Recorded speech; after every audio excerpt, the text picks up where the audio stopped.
Завершился 5-й международный фестиваль «Рахлинские сезоны», который ежегодно проводит в Большом концертном зале имени Сайдашева Государственный симфонический оркестр республики под управлением Александра Сладковского.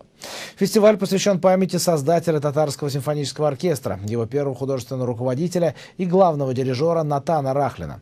В программе нынешнего фестиваля прозвучали произведения Вольфа Феррари, Моцарта и Шопена в исполнении молодых зарубежных солистов. Как завершились рахлинские сезоны, увидела Луиза Сагдеева.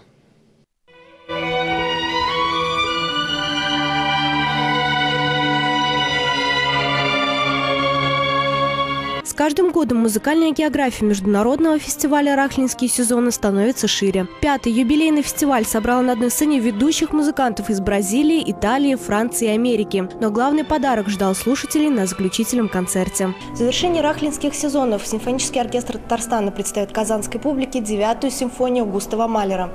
Ее называют таинственной и даже мистической. В Казани она прозвучит впервые.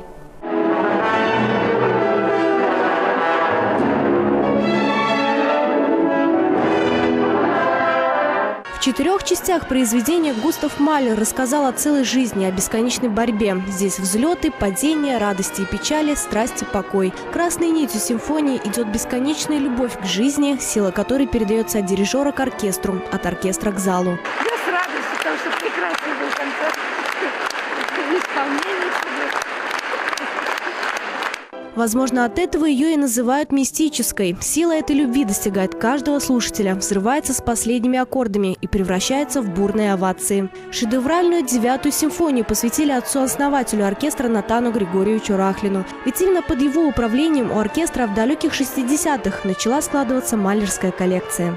Как любой шедевр, как любое гениальное сочинение, это, конечно, всегда о том, что все мы смертные, и все идет к одному только концу, к сожалению. Но в этом году мы решили, что, наверное, лучше партитуры мы не сможем осилить с точки зрения масштаба, которым бы Рахлин гордился, безусловно, с точки зрения качества сегодняшней игры, которым бы он тоже гордился, этим качеством. На будущий год на фестивале ожидается еще больше именитых музыкантов. И уже по традиции «Рахлинские сезоны 2016» тоже закроет произведение Малера. Луиза Сагдеева, Игорь Романов, Петр Шамбазов, столица.